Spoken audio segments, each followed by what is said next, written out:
How's it going, guys? Here I am with the Day 9 update for the Ultimatum Gauntlet. I began leveling my Scion. I woke up a few hours ago. I'm currently level 26. Um, Playing Caustic Arrow on this just because I've played it before and I didn't know what else to do with the Scion. I thought about playing with Exsanguinate, but I don't know how much further I'm going to push this character. So I just went with something I played before. I played Toxic Rain Totems in the last Gauntlet with the Scion, trying to come back for boss kills at the very end.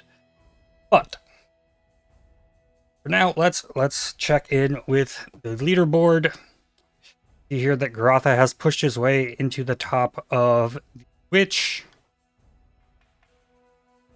Let's see, bosses remaining here. Garatha. So as the formed Uber Etziri and Uber Elder remaining, but he's also in first place. Templar still seems in play. Big Dummy Dan taking the lead. Done a decent amount of bosses there.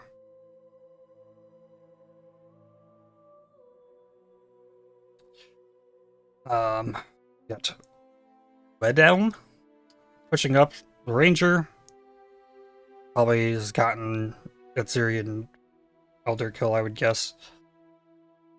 We'll see if they can push up to the top.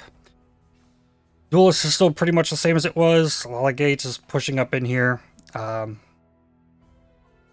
Could potentially knock Darky out of his third place earnings there. Everybody's dead at the top of Marauder, but Rise QT has begun leveling a Flame Burst Chieftain to try and pierce this group. It's rank 2 Witch, rank 2 Templar, and now pushing Marauder with 24 hours left. Let's see if he can pull something off there. His weapon, this staff is just absurd to me. Like it's so good for Ignite build. This is crazy. So he's definitely got damage. So yeah, there's a chance he can push up Templar. It appears at this point that while the duelists have only class to have 2 finishers, Templar has been the most competitive at the top end with boss kills so far. And then moving on to Scion, all of the top Scions have now died, except for Carve, and we saw last Gauntlet that Carve is willing to wait till the last minute to do bosses to perfect his character as much as possible. I would be willing to bet that we will see Carve take rank 1 in Scion this time tomorrow. So that's it for ladder update. Now, here's my Scion. Not going to show this off. I want to jump into my Juggernaut that I made. It's the first time I played a slam build with the new Warcry changes, and I just gotta say, like, right off the bat, Vaal Ground Slam is amazing.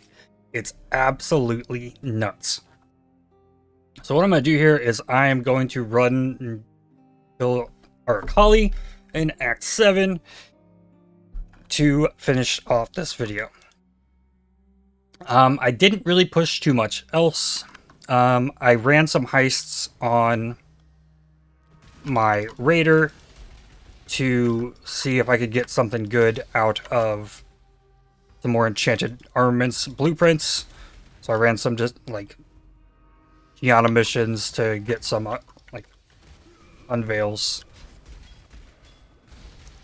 Now I don't know what an optimal build for this is. I haven't looked into 2B people's builds. I briefly looked at one of Karn's dead characters he was using Vaal Ground Slam on, just to see his gym links. And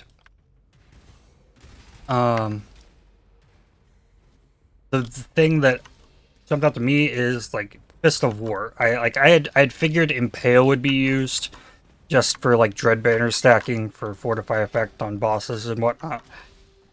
But I read Fist of War and I'm not too clear on how that would kind of fit in. This build has been a little bit more mechanically different than a lot of other builds I played, so there was kind of a learning curve in getting to figure it out.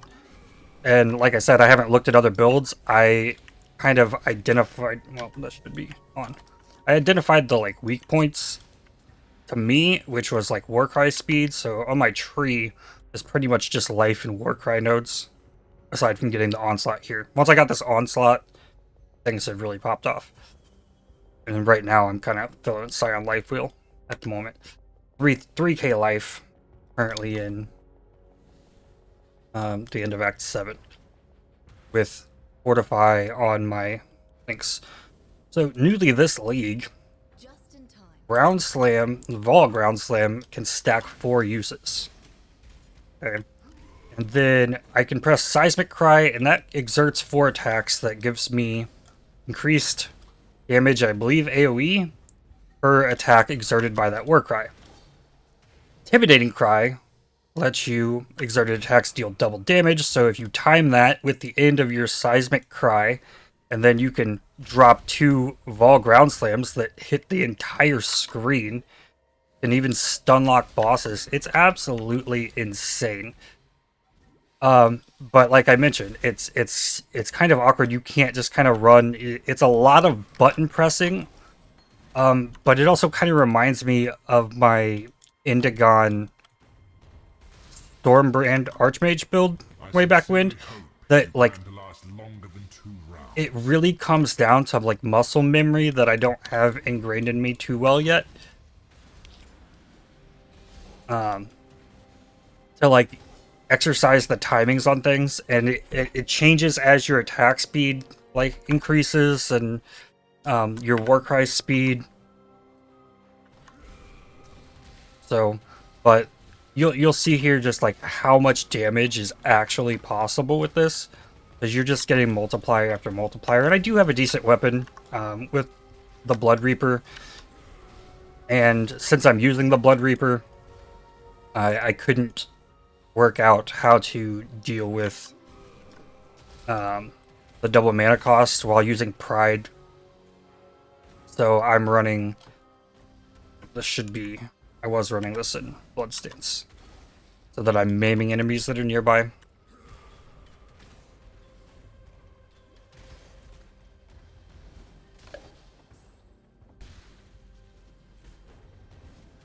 I thought this would feel a lot more sluggish and clunky, but it's really not.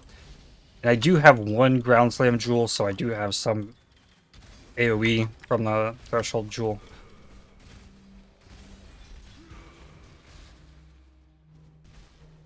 Yeah, on top of the fact that just like I am super tanky. I went Juggernaut, and I currently have 5 endurance charges. It's also giving me 20 Chaos Res, I believe. And I'm also using Dash, so I can't get across this gap.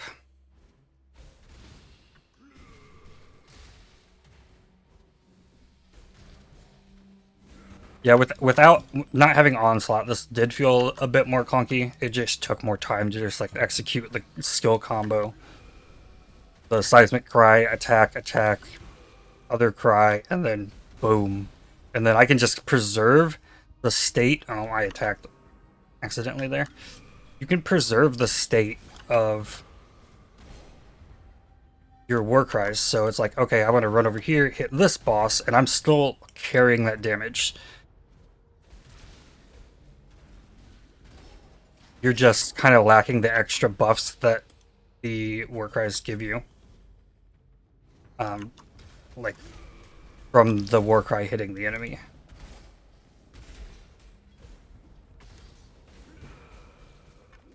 Ooh, that hurt. A lot of extra fizz damage here. Let's just... I didn't want to race the Vaal ground slam this close to the boss.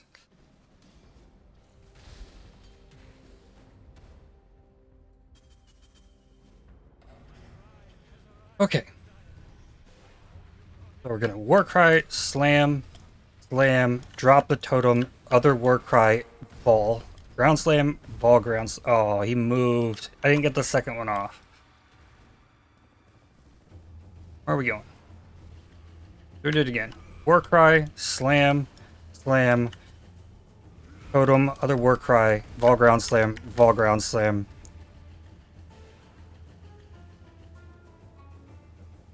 Moves again.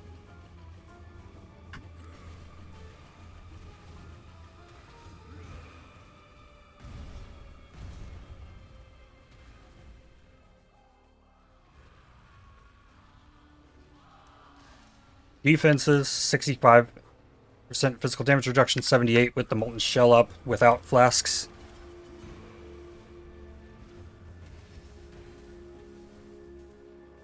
So I'm really tanky. The biggest scare I've had with this build was in Cruel Lab. Getting cursed with vulnerability was a big issue.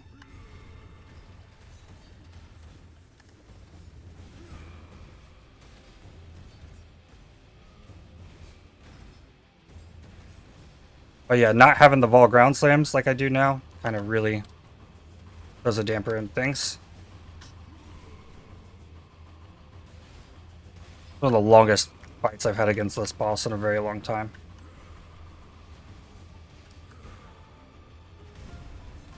Oof. So when you get the full combo with the Vaal ground slams, oh, it's disgusting how much damage this does. And honestly, I've had a lot of fun playing because like the ability to one-shot an entire screen worth of enemies is absolutely insane.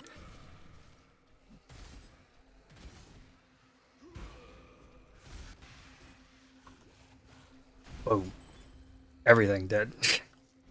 I tried playing with Earthquake a little bit, but it just felt way too clunky.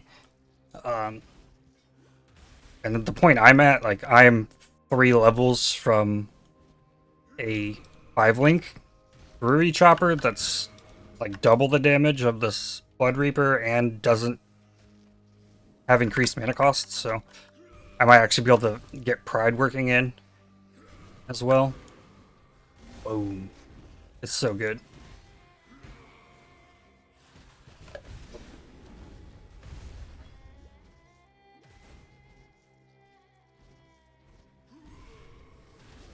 It's a very, very different playstyle than what I'm used to. Still getting used to it, but like piecing it together, figuring it out's been really, really cool. And a lot of people have gone Berserker, but I was feeling Juggernaut just might be better. Just for the physical damage reduction. And then my plan is to get Unbreakable and then probably Unstoppable last. If I was in softcore, I'd probably go for the Unyielding just to really juice the AoE. But yeah, I'm really excited to see how this performs in maps. Once I get my Scion leveled, I'll try to maybe touch up with my Duelist, get him to like the same point. I don't know how to check if anybody else is grinding for the bounty to have the highest level score of alive characters like I am. So I don't know if there's any competition. I could already have this very like far and away one. My lowest character is level 29, 41, and then the next lowest level character is this one at 56. So, one more day for me to keep grinding this out. Like I said, I want to try and get the Scion to get them all to the foothills, grind them up, and then whoever I want to push into maps, like we'll hit like 80 really quickly. So maybe this time tomorrow I have like 7 level 80 characters. That would be insane. But I really want 5-link for this guy. His chest is just kind of chilling in here, waiting for me to like grind a 5-link for him. But I could definitely grind Foothills for a while and gain him some levels. So, yep, that's gonna be it for this one. We'll keep grinding, and hopefully tomorrow we can finish this off with a $200 bounty win. Thanks for watching, and I'll see you tomorrow.